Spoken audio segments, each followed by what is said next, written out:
Welcome to Lady Rams Hoops Weekly, your baseline to baseline source for all things CD girls basketball. I'm your host, Joe Gilloway. Lady Rams Hoops Weekly is brought to you by Econ Wealth Management, a financial services firm headed by Central Dauphin grad Steve Economopoulos and headquartered right here in the Legalstown area. Steve lettered in soccer and baseball at Central Dauphin before going on to an outstanding athletic career at Shippensburg University. They can be reached at econwealth.com. Econ Wealth, they manage for you, they plan with you. And Fabio's Italian Ristorante and Brick Oven Pizza, strong supporters of Central Dauphin Athletics. They're conveniently located between the Grantville exit of I-81 and Route 22. And Legalstown Firehouse Bar, located just off the square in the Legalstown Firehouse building. Legalstown Firehouse Bar, the best kept secret in town. Okay, with that part of the show satisfied, we have a week under our belt here. We have 2 games in the books. The Lady Rams are 2-0 at this point. They have a 50-35 win over Parkland, which was on a neutral court, sort of a little more traveling for our girls. It was up in Allentown at a community college in Allentown. They played a good game. I mean, they outscored their opponent in both halves. I believe it was 23-20 in the first half, and then 27-15 in the second half. So you're always looking to close out the game well, and that's what they did. So the stars of that game were our guests, who we'll see here in a few minutes, Carol Weber and Sam Grass in terms of points, and they got some nice contribution also. A lot of hustle out of Delaney Lackner. The second game was held just last night. It was a 58-25 win over Mid-Penn Commonwealth foe Carlisle, and we'll get into the specifics of that in just a second here. But as far as Parkland goes, the scoring was balanced. Sam Gress had 14, Carol Weber with 10, Nadia Romanchuk with 8, and Jamie Brand with 7. Important to note, they won all 4 quarters. They outscored Parkland in all 4 quarters, and that should always be a goal. So they won that going away. There wasn't any kind of lead that got eroded that they had to sort of hold on to the end, and that's always good. That's what you're hoping to leave a game with that being the case. As far as Carlisle goes, Carlisle was young. They had a freshman point guard, not a whole lot of experience. A lot of the players had not played any varsity to this point, so we knew going in that it may not have been quite the challenge as some of the other Commonwealth games. But it was still the first Commonwealth Division game of the season. The girls were pumped. They were ready to play. They were ready to be 1-0 in the Commonwealth. And the strange thing is that they didn't score for 3 minutes and 30 seconds. And that's not like a team that has scores. And it just happens sometimes with teams, no matter how good they are. And then off the bench comes Delaney Lackner and Carol Weber, and everything turned around. I mean, those two put a spark in that team like you wouldn't believe. And they ended up scoring 39 points in the first half, and without scoring any in the first 3.5. That's a lot of scoring for about a quarter and then a little over half a quarter. So anyway, Carol and Delaney provided the spark. As far as the scoring goes, Carol had 12, Sam had 12, Faith had 9, and Delaney had 6, and some big steals too, which were part of that getting out of the gate there mid-first quarter and getting on the board. So anyway, they looked really good for the last 3.5 quarters. Coach G ended up having to call a timeout just after halftime. He didn't like how things were going.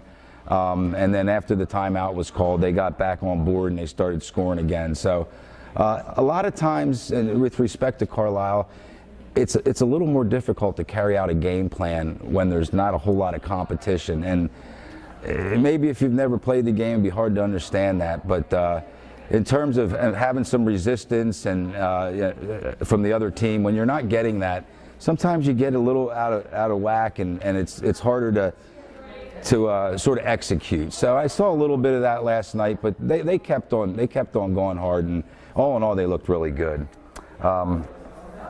So just a few more notes. Gress is averaging 13 on the season. Weber 11. So we have two players averaging in double digits. we've now won all 8 quarters, all 4 at Parkland, all 4 at Carlisle. So that's always a good thing. You win quarters, you win games. And I guess we'll now bring in our guest. We have Carol Weber. I'm going to remind the folks we are sponsored by Econ Wealth Management. I'm Joe Gilloway. And Carol, welcome to the show. Thank you. Thanks for being on. I want to say first that Carol earned her way on, okay? When we first started talking about this about a month or so ago, Coach G decided that whoever's going to end up on the show is going to have to show it on the court, which would get them here. And you showed it on the court, you know. And I wanted to mention, first of all, Carol goes by C. Webb. At least in her basketball world, right? Yeah. Outside of your basketball world too? Sometimes. All right. Well, you hear people in the hallway yell C. Webb. Okay. All right. I call her C. Webb a lot too. So I wanted to first mention we were here last Friday night for the boys' game, and I saw you briefly. We met at half court and said hello to each other, and I asked you if you were ready for the next day. And you were pumped. I mean, you were excited. I said, "Are you ready for you look like you do now." And I even called Coach G or texted him. I said, "I just saw Carol, and she is ready to play." And I was right. You were ready to play. How was it after, all that layoff since last March, getting out there for the first time? At first it was kind of nerve-wracking. You kind of have to jump back into it. It's the first game, senior year. Mm-hmm. A lot of excitement and nerves, but it all you leave it on the court. Right. So that's what I was looking forward to. Played so much basketball, but it ddidn't get real until Saturday, right? Yeah, right. Yeah. All that preparation. Yep. You're an important member of this team, and you have been for years now. What does the program mean to you? I mean, that was the team you were just practicing with, but there's a program, a Central Dauphin girls basketball program. Being part of that program, what does that mean to you?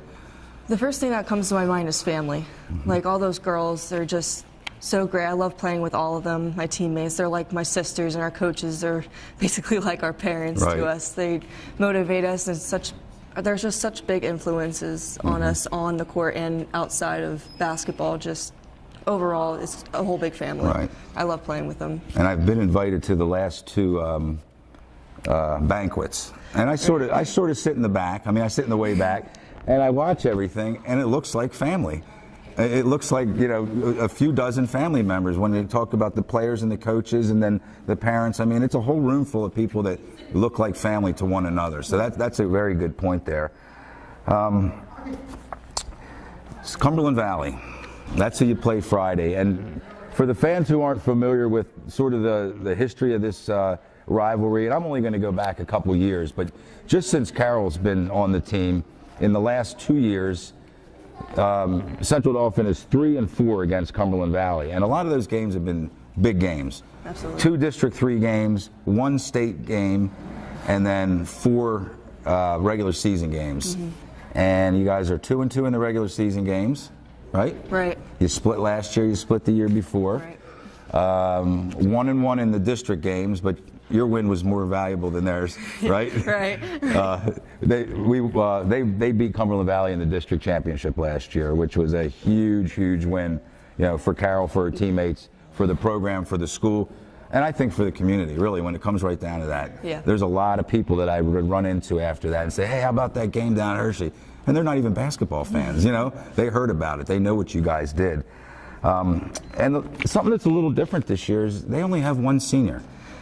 Right, Allison Hinish, yes. Yeah. It's a little bit different to not have to go up against, maybe a whole starting lineup of juniors and seniors. Do you know any of the girls that are going to be playing? Any of the younger girls? The younger girls, no, not personally. I really only know Allison. I've played with her through AAU a couple of years, maybe a few years, when we were going through middle school and high school. Right. But that's about it. How about Kennedy Kufa? Are you familiar with her? I'm familiar with her. She can play. Yep. And playing against her, yep. Yeah, I was sitting thinking last night. I do a little research and I study and I write notes and stuff. And I'm sitting there by myself and I'm thinking, as long as they have Coach Wolf and a player like Kennedy Kufa and Hinish, they have a chance. Absolutely. We have the experience over them, but they're going to show up and we have to go to their gym. Right. So you guys are looking at this as any other Cumberland Valley rivalry game, right? Absolutely. I mean, we're not taking it lightly. we're just going to treat them like it's how it always has been. Right. They're our biggest rival. They always have been, and we're going to treat them like we do all of our big rivals. Yeah, as you should. I mean, you don't know. If a team comes out and just keeps making shot after shot after shot, next thing you know, you thought, oh my gosh, we just thought it was a bunch of young girls. Now you're on the bus and with an L. So you have to have the same attitude as when the Jaycotts were there and absolutely, Morgan Bachman and because those girls are well coached. They're in a solid program and they're ready to beat you guys Friday night. So first thing that comes to my mind with Cumberland Valley is shooters. And they're well coached. So defense is going to be crucial. Crucial for Friday. Right. And I should add that your defense looks pretty good here. Last night you looked really good on the defensive end. Yeah, you just have a lot of energy right now. You look fit and you look healthy. So yeah. I'm not going to ask for any predictions or ultimate goals for the team, okay, or the game Friday. But I know that the end of last season sort of left a sour taste in your mouth, in your cumulative mouths, your team's mouth. You know, you lost in the opening round of states. What is sort of what's your approach to this year in terms of? I know you're taking it a game at a time. Where do you expect to end up at the end of the season? I mean, at the end of the season, we expect to end up at our last and final goal, and that's the states. That's our biggest goal. But of course, we have like our small goals to get there, and that's going to be our biggest and final goal is to end up on states, and hopefully we win it. Yeah. That's our biggest goal. Coach G does not like me to get ahead here, so he's good. Coach G, it's okay. We're just trying to win one game here, but yeah, ultimately you have to have dreams and goals, and you have the team that could end up getting there. That's the dream. Yeah, that's definitely the dream. Yep. And how about after high school? Do you want to play basketball? Yeah. I'm looking to play basketball. Yep. Do you have any plans where? Or are you just still sort of scouting it out? Still scouting it out. Yep. I'm starting to make my limits and starting to make a list as far as where my first prediction would be that I want to go. And how about, do you have a major in mind? Physical therapy. Oh, good. Yeah, I've been interested in physical therapy since I was maybe a sophomore, and it's never gone away. It's an awesome field. Yeah, right. Yeah. I work at a clinic right now, and I do that in the mornings just so I can get a feel of it. I absolutely love it. Good. So looks like it's pretty promising. That's awesome. Yeah. So if the WNBA falls through, then you got physical therapy, right? Yeah. Plan B. Right. Okay. All right. Now we're gonna move on to a portion of the show that we call Keeping It Light. And I'm going to ask Carol just a few questions that have nothing to do with basketball, nothing to do with her future, nothing to do with Cumberland Valley or predictions. Are you ready? I'm ready. All right. What is your favorite place to vacation? Florida. Florida. Anywhere specifically in Florida? Siesta Key. Siesta Key, Florida. Good. Love okay. Siesta Key, Florida. All right. Beautiful. What is your favorite musical artist, either group or individual? Any genre, it can be rap, can be whatever. You know what? Which one you like? This isn't always easy. I listen to different genres of music. I'm going to be honest. Like I'll listen to country sometimes, or just simply pop music, or rap. I'm the same way. I'm the same way. I listen to it all. Okay, we'll let you out of this question if you don't have an answer. I really don't have an answer. Okay.